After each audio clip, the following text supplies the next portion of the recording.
આજે કૃષ્ણ જન્મોત્સવનો પર્વ છે, ત્યારે આજે હરે વિષ્ણુ સાથે જોડાયેલી એક સુંદર વાત જાણીએ, જેમાં તેમની સુંદર લીલાનો ઉલ્લેખ છે. એક વખતની વાત છે, નારદજીએ ભગવાન વિષ્ણુને પ્રશ્ન કર્યો કે પ્રભુ, તમારી લીલા તો નિરાળી છે. તમે જે લોકો ભક્તિ નથી કરતા એમને વધારે ને વધારે સુખ અને સંપત્તિ આપી રહ્યા છો, અને જે તમારી સાચા ભાવથી ભક્તિ કરે છે તેને તમે દુઃખ અને સંકટ આપો છો. ત્યારે હરિ વિષ્ણુએ હસીને કહ્યું કે ચાલો મારી સાથે, આજે આપણે પૃથ્વીલોક પર ભ્રમણ કરવા જઈએ. તેમણે તો સાધુનો વેશ ધારણ કર્યો અને એક વેપારીના દ્વાર પર પહોંચી ગયા, જે કાલીશાન બંગલામાં હવેલીમાં રહેતો હતો. તેમણે દ્વાર પર જઈને કહ્યું, ભિક્ષામ દેહી.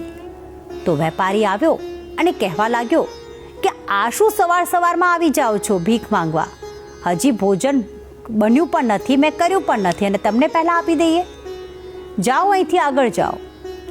દૂર જઈને ભગવાન વિષ્ણુએ તે વેપારીને ધંધામાં બરકત થાય તેવા આશીર્વાદ આપ્યા, અને પછી આગળ ચાલીને એક ઝૂંપડીમાં ગયા, જ્યાં એક વૃદ્ધા રહેતી હતી.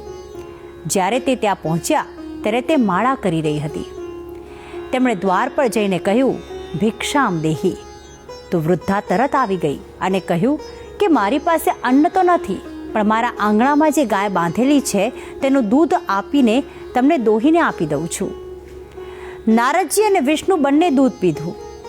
વિષ્ણુએ દૂર જઈને વૃદ્ધાને આશીર્વાદ આપ્યા કે તારી ગાય મૃત્યુ પામે. નારદજી તો અચરજ સાથે પૂછવા લાગ્યા કે આ તો કેવી લીલા પ્રભુ તમારી? તો હરિ વિષ્ણુએ ઉત્તર આપ્યો કે મુનિ, પેલા વેપારીને દાન ધર્મ અને કર્મમાં કંઈ જ રસ નથી, માત્ર પૈસામાં રસ છે. તો મેં એને વેપારમાં બરકતના આશીર્વાદ આપ્યા, જેથી અંત સમય સુધી તેને માત્ર ધનનો જ વિચાર આવ્યા કરે, અને તે મૃત્યુ બાદ તિજોરીની નીચે બેઠેલો એક સાપનો અવતાર ધારણ કરે.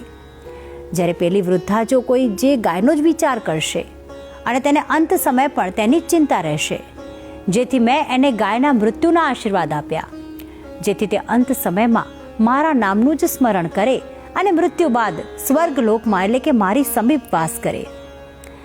આ વાત એ શીખ આપે છે કે અંત સમયમાં આપ જેવા કર્મો કરો છો એવું જ ફળ આપને પ્રાપ્ત થાય છે.